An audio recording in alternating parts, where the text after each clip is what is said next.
Good morning, everybody. Orin J here with another War of the Visions video, and welcome to episode 4 of my new player guide. Today, my account is in its third day.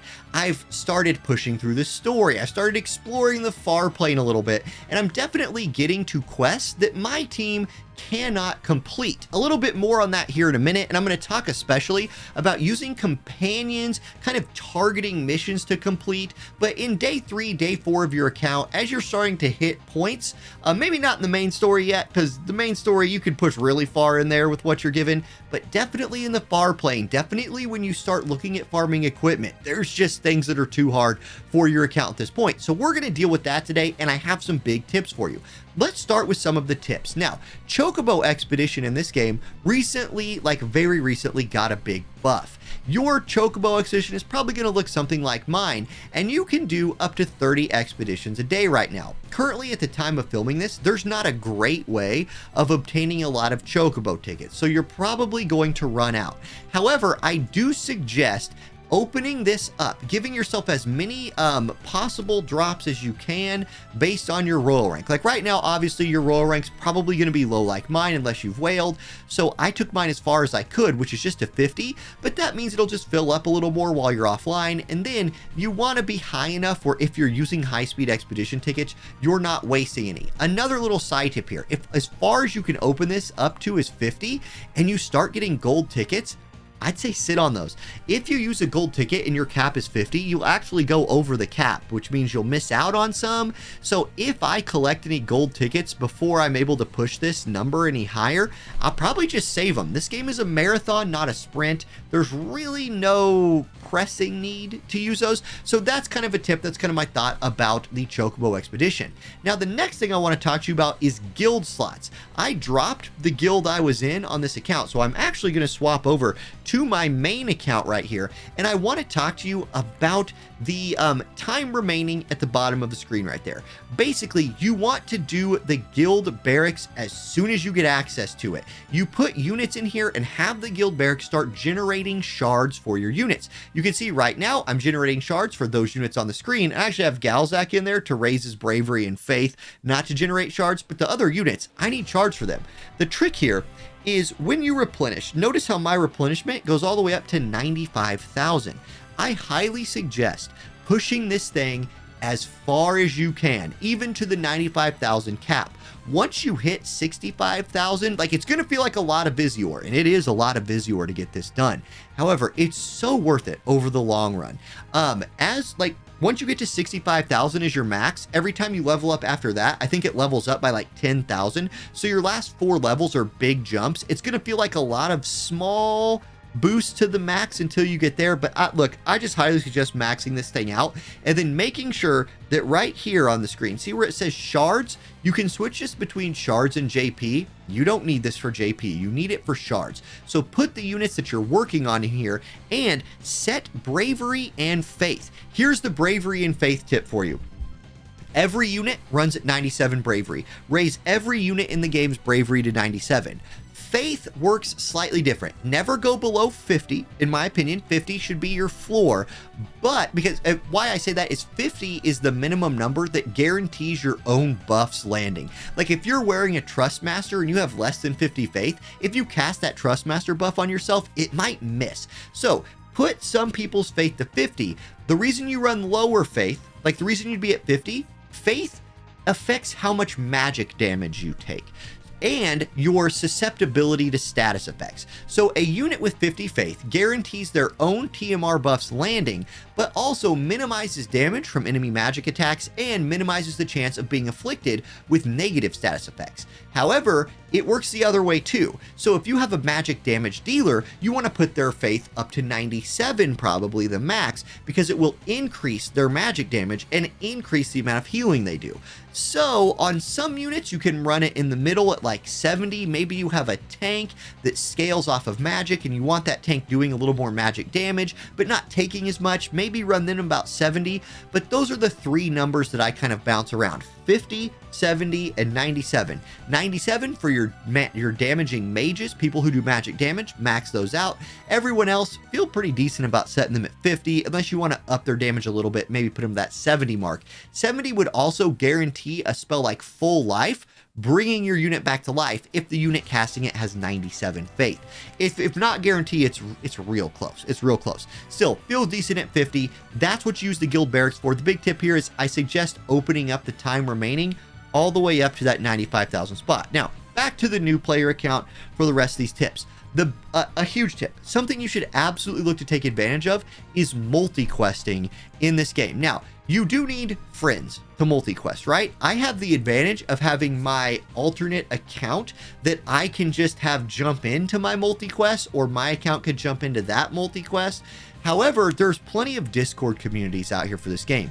In the link to my video, there's my personal Discord, there's the Salt Squad Discord, and especially like the Salt Squad Discord has thousands and thousands of people in it. There are multi-quests going on in there all the time, and the energy system is going to be a block for you. Note, today I'm already at only 7 out of 24 energy restores left, and while one good way of farming missions is like get all the stars complete and then skip ticket it until you get enough drops, that's very energy intensive. That's something that's more for like veteran players and, you know, people who have more than 24 energy refreshes in a day.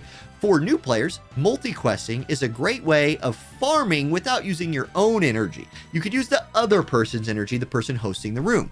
Also with multi-questing, there's a lot of quests in this game that I mentioned earlier that are a little too hard for you to clear.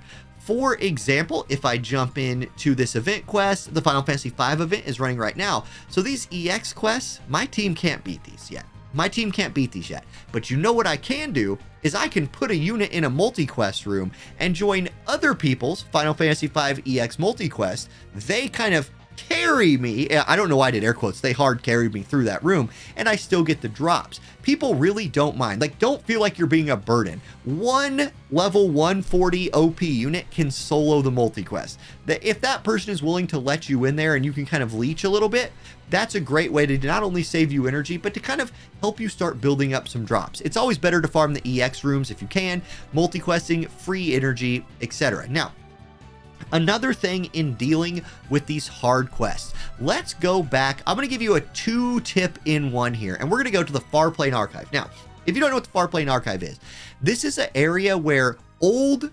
events, old equipment training rooms, old unit acquisition quests, old, don't worry about the title ones, but these other things are very important. Like, for example, Darkness in the Heart.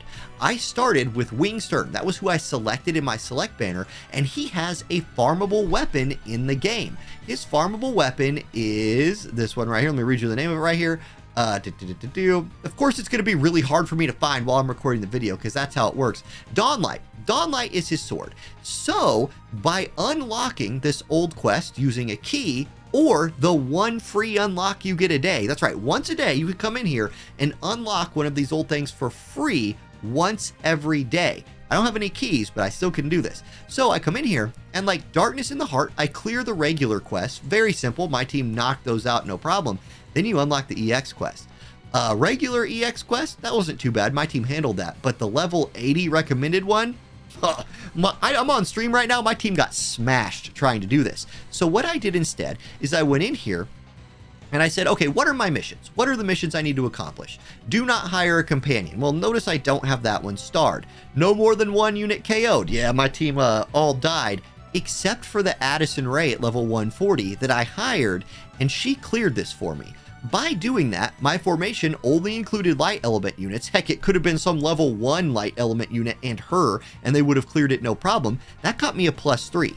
That is a long way in the process to getting my very own +5 sword for Stern here, +5 Dawnlight. It also, she accomplished this mission, she accomplished this mission, and a lot of these don't have a mission that says do them all at once. So as long as there's not a mission that says do them all at once, you can piecemeal it together over time. For now, I think all I'm really going to be able to do on my own without relying on a fringe unit in a multi-quest is just have somebody's fringe unit help me farm this. That's absolutely a reasonable way to come in here and get some drops, at least get this +3, so I have access to maybe not a +5 version of Stern Sword yet, but something, and I'm working on getting some gear, because if your account is anything like mine, which I imagine it is on day 3, your gear probably looks something like this.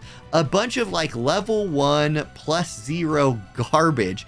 I did craft a +5 longsword, +5, but I mean, I'm not going to invest any materials into making sure I max out this attack. I did this mostly to earn the monthly medals for making a +5 gear because the monthly reset is almost here.